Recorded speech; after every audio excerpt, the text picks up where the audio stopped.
Everyone.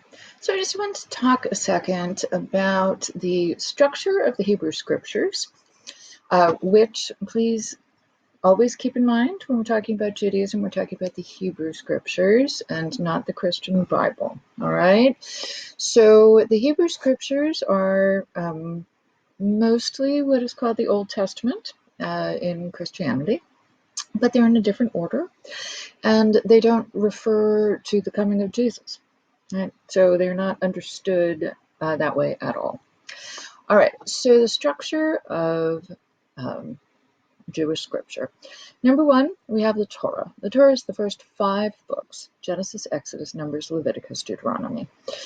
And these books start being written under the reign of King David in 1000 BCE.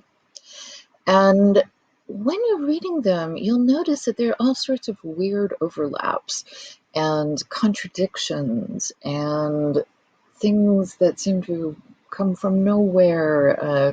And what's the deal with that? Okay, well, the deal with that is that these texts were not finished for 400 years or more in some cases. And they got kicked around from place to place, and different people got their fingers in them.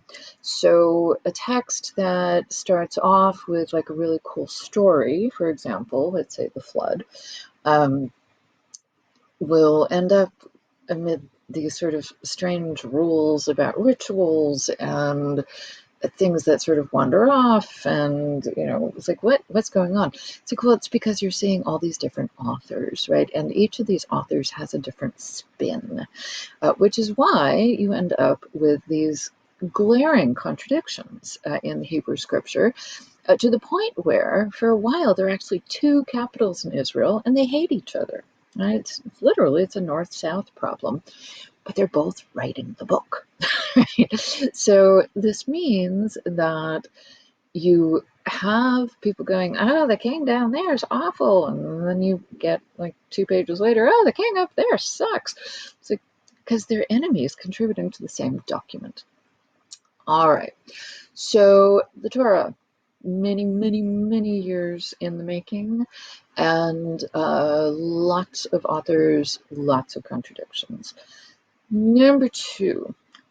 Right, so the Torah is understood to literally, right, go from Yahweh to Moses to, well, not the page, but the stone in this case. And yeah, so that's considered like layer number 1 sacrality, right? Nothing gets more sacred than that.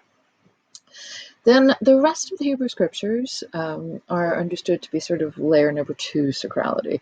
So men, and yes, I do mean men, who are inspired and wise, etc., but who are not infallible. So prophets, history, what's called the writings, and the writings are just beautiful, in my opinion. They are the prettiest parts of the Hebrew scriptures. And those are written largely during during Babylonian exile. And you can really tell the difference in tone because they're single author. So when you're reading Genesis, it's a bumpy ride. You have multiple creation stories and contradictions all over the place. But when you're reading the book of Job, you don't, right? The tone is absolutely consistent. It's because one dude wrote it, right? And so all of the texts coming out of that period, that is the case for. All right. So the last book of the Hebrew scriptures that is written is the second half of the book of Daniel, and that is about 165 BCE. And we can peg that because it talks about this very nasty king who came after Alexander the Great and gives details of his reign, and we know exactly when his reign was. So that's the last of the Hebrew scriptures, but they're not all together. Right? But the Torah is together enough that by the time of Babylonian exile in 586 BCE, they can take the whole book when they get kicked out of Jerusalem and just bring it with them to Babylon. And so they have their own religion, right? A piece of their own religion that they can hold on to. Okay. So the shift from a temple-based religion on sacrifice and priests and people gathering in this one spot to being in exile weirdly kind of saves Judaism because they can take the book with them. And so during Babylonian exile, prophets like Ezra and Nehemiah start popularizing the idea that Judaism is about the book and that interpretation of scripture is what makes Judaism Judaism. So fast forward to the reign of Cyrus the Great. He says, okay, Jews, go home, rebuild your temple, have a good time.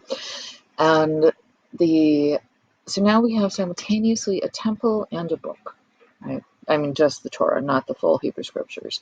The rest of the Hebrew scriptures keep getting written. And then, so what happens is when we come to the Romans, which is, several hundred years later, and the Romans are going to destroy the second temple, and between then and now, there has been no third temple. So the Jews have only had the book, right?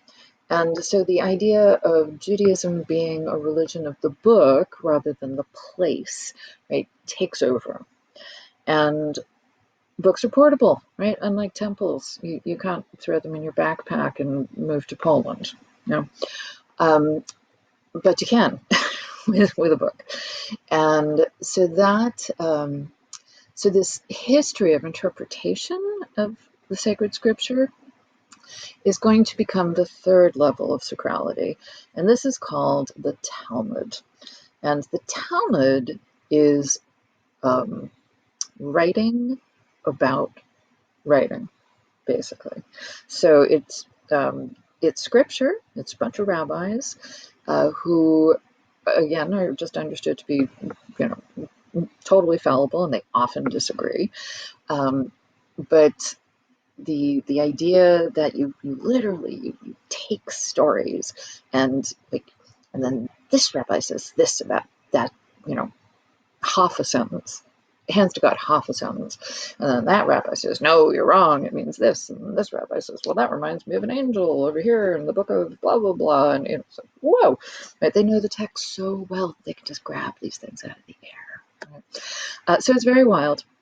And so the Talmud, we'll talk more about the Talmud in the next section, but the Talmud is the document that is written roughly 100 BCE to roughly 400 CE. And there are two Talmuds, one's based in Jerusalem, one's based in Babylon. And yes, so they're writing about writing. Okay, enjoy. It's wonderful reading. I'll see you all soon. Bye.